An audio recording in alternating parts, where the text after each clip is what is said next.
Justo el día en que el delincuente Luis Videgaray se pelea a través de Twitter con Nicolás Maduro porque el tema es Venezuela, hoy somos portada en el diario más importante e influyente del mundo, el New York Times, no solamente en la edición digital, que es la que estoy mostrando, sino en la edición impresa. Hablan sobre uno de los municipios más peligrosos, Tecomán, Tecomán en Colima, y hablan de uno de el año más violento de México. Otra vez Hassan Ahmed poniendo los puntos sobre las IES. Estaba desparramado en una silla blanca con el cuello torcido a la derecha. A pocos centímetros había un teléfono celular, como si justo hubiera terminado una llamada. Tenía puesto unos zapatos con las agujetas desamarradas. Era una imagen mórbida de lo que se ha convertido la vida en este poblado colimeño. Israel Cisneros tenía 20 años, murió de manera instantánea en la casa de su padre. Cuando llegó la policía a la escena del crimen, el segundo homicidio reportado esa noche, la sangre que salía del ojo izquierdo de Cisneros, donde recibió el balazo, ya estaba algo endurecida y comenzaba a agrietarse. La cara y el cuello de Cisneros parecían tener escamas de color rojo. Alguna vez, Colima fue uno de los estados más seguros de México y un lugar al que iban en busca de santuario los mexicanos que querían huir de los enfrentamientos con narcotraficantes.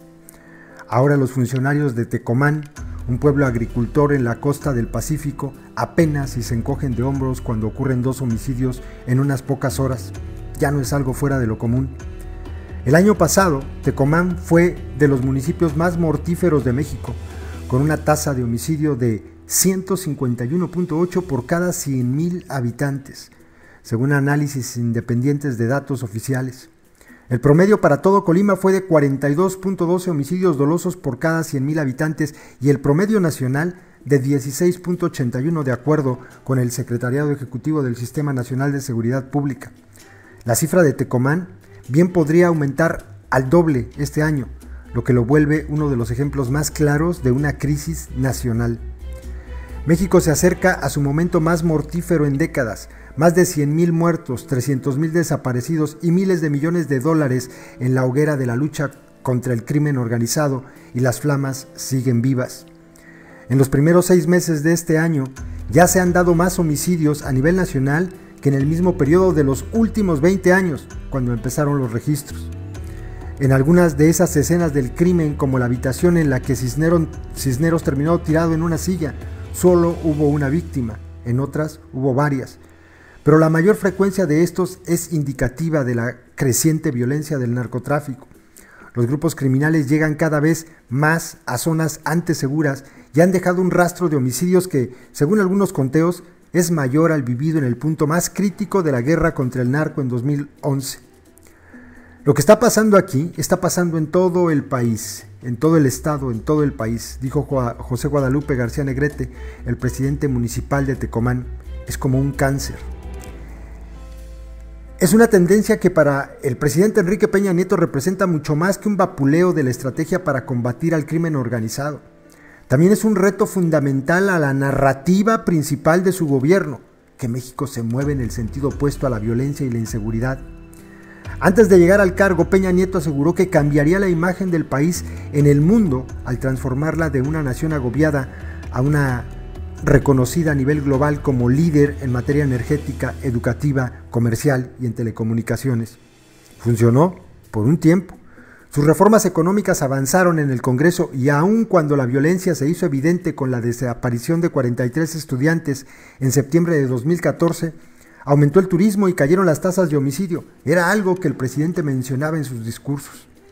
Pero las cifras ya no encajan con esa narrativa. Los números totales de homicidios van en aumento.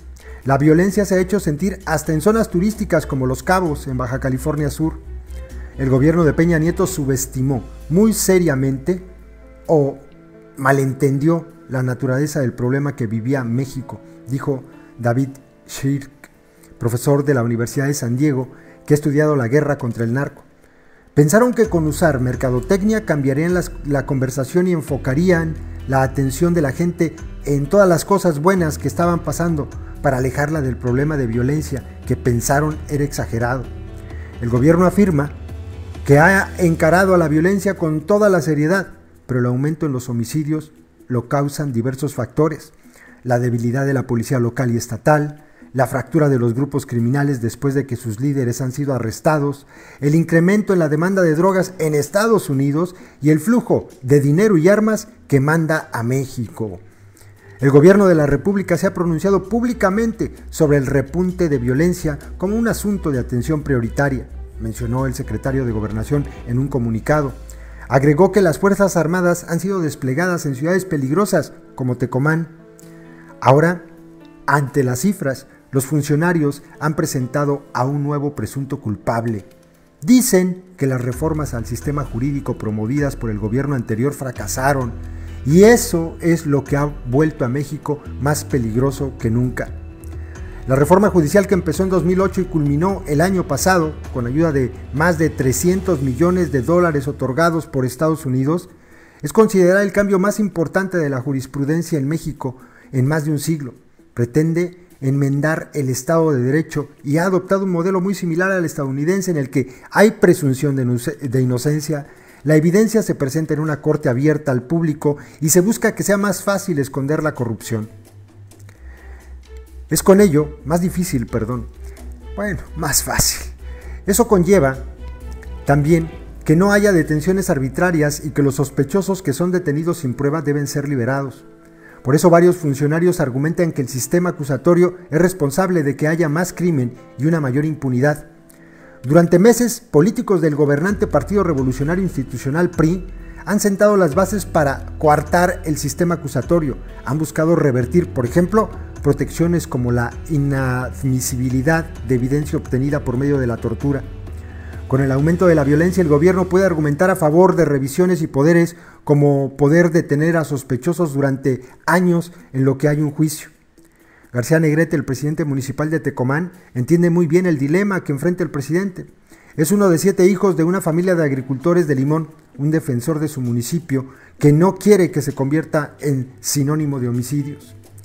Si se pronuncia mucho sobre la violencia, podría reducir a su comunidad a una estadística. Si se queda callado, Tecomán podría terminar siendo controlada por criminales sin que él pueda enfrentárseles solo. Pedro García Negrete ha decidido no guardar silencio. Sombrero de vaquero en mano, ha acudido ante el Congreso y se ha reunido con políticos en la capital, lo que le valió algo de ayuda para Tecomán, aunque no ha hecho tanta diferencia. El gobierno mexicano envió a fuerzas de la Marina, el Ejército y la Policía Federal. A principios de 2017 hubo más operativos, pero el resultado no cambió. Los homicidios aumentaron. No puedes atacar un problema tan fundamental como este nada más podando las hojas o cortando las ramas, dijo García Negrete. Tienes que llegar a las raíces.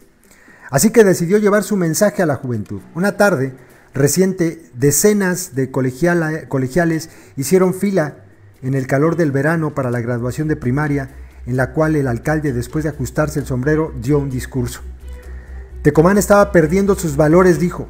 Las tradiciones habían mantenido unidas a las familias y lejos a los criminales. Tras secarse la frente, continuó al decir que fuerzas externas estaban afectando el tejido de la comunidad y que los ciudadanos necesitaban redoblar esfuerzos para mantenerse fuertes y unidos. Celebramos la vida, no la muerte, acá en Tecomán, dijo. Debemos ser arquitectos de nuestras vidas y futuros.